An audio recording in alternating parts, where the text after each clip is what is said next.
We were in a discussion last week, a little bit about sportsmanship, a little bit about trash talking last week. I did unfinished business on it, and it generated. My kids hate me now. Yeah, I get that. Just for one.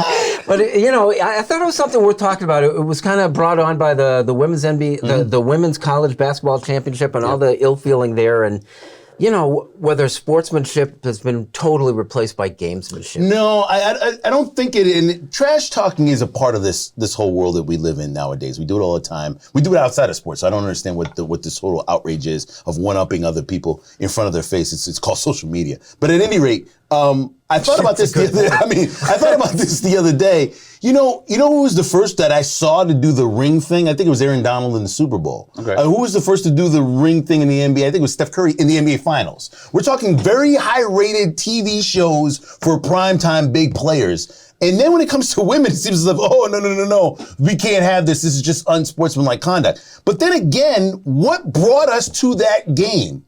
It was Caitlin Clark and the way she was acting, the sort of trash talk, the don't guard her, that type of thing, and the fact that they beat South Carolina, who was undefeated at the time. So that drew everything into this moment that turned out to be the highest rated game. I say that to say this. We love to get the selective outrage, like Chris Rock says, on certain things, yet when it's our team that benefits from it, we love it and want to embrace that moment. So I'm a little bit confused on what we really want.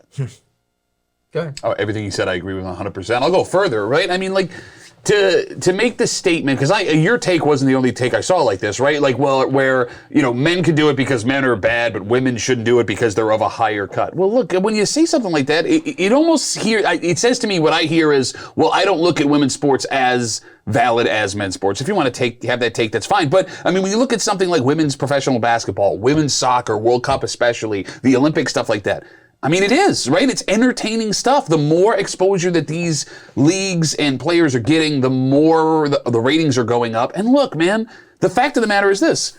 In the grand scheme of things, sports don't matter. I love them. I live for them. But I love them because of the trash talking and the thing that gets brought back and forth. It's entertainment. But they do matter because people like you love them. But I love them because it makes your life better. But but because of what we're describing, right? Like if, Jalen Ramsey, who's now in the Bills division, is playing Josh Allen 3 years ago against the Jacksonville Jaguars, right? And he doesn't do that interview in the offseason where he calls Josh Allen straight up trash. And then Josh Allen starts getting in the faces of the Jacksonville Jaguars while they beat him, right? That game isn't as entertaining. Do I care? Do you care? Do we care about sports and just simple numbers? If there isn't the human element, why wouldn't we just watch some computer generating numbers in front of us? It's the same thing. Or let's go back to a term that I think a lot of us in certain generations that are the bulletin board material. The word bulletin board material was always, don't give them bulletin board material. Don't talk anything. Now you go out of your way to do it. But it's done and it still draws you in. It's still, okay, how is this guy going to perform? I'll give Trae Young, for example. There's this rumor that he was going to be traded during this offseason with the Atlanta Hawks. What does he do that night that the rumor comes out? Put together a heck of a performance and totally destroys the Miami Heat. I don't know if they're in or not. And their chances they had to go to another playing game. That's the whole point of it. Okay, but would Muhammad Ali be Muhammad Ali without what he did? I mean, look, Muhammad Ali was all self-promotion. Yeah, but his treatment of Joe Frazier was just abominable. I agree with you 100%. I agree with you 100%. And I think that's one of the most under-discussed topics in sports history. That being said, there was a reason why that was the fight of the century 3 separate times, only once when they held the belts. If you think about the most famous pictures in sports history, Chuck Bednarik in the 50s standing over a dead Frank Gifford, pumping his fist. We could talk about Ali standing over Sonny Liston, pumping his fist. Any